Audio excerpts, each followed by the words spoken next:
Warangal Kakatiya medical కళాశాల వైద్య విద్యార్థిని ప్రీతి వేధింపుల కేసులో అరెస్ట్ అయిన సీనియర్ వైద్య విద్యార్థి సైఫ్ ను ఎంజీఎం నుంచి సస్పెండ్ చేస్తూ అధికారులు నిర్ణయం తీసుకున్నారు. మెడికో లీగల్ కేసు పరిగణిస్తూ చర్యలు తీసుకున్నామని, వేధింపులు రుజువై శిక్ష పడితే కాలేజ్ నుంచి బహిష్కరిస్తామని ఎంజీఎం సూపరింటెండెంట్ చంద్రశేఖర్ తెలిపారు. వైద్యుల బృందం విచారణ నివేదికను డీఎంఈకి సీల్డ్ కవర్లో పంపించామని ఆయన చెప్పారు. అదే నివేదికను ఎంసీఐకి సైతం పంపిస్తామని చంద్రశేఖర్ తెలిపారు. జూనియర్ డాక్టర్ల సమ్మె నోటీసులు ఇచ్చారని, ప్రత్యామ్నాయ ఏర్పాట్లు చేస్తున్నామని ఎంజీఎం సూపరింటెండెంట్ చంద్రశేఖర్ వివరించారు. సమ్మె చేయవద్దని సూచించడంతో జూనియర్ డాక్టర్లందరూ విధులకు హాజరయ్యారని చంద్రశేఖర్ తెలిపారు.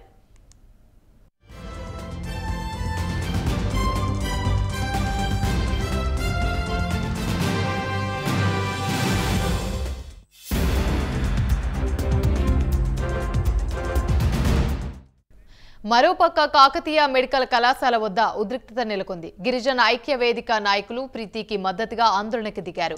కేఎంసీ ప్రిన్సిపల్ ని సస్పెండ్ చేయాలని డిమాండ్ చేశారు. ప్రీతికి న్యాయం జరగాలంటూ నినాదాలు చేశారు. అడ్డుకున్న పోలీసులతో వాగ్వాదానికి దిగారు.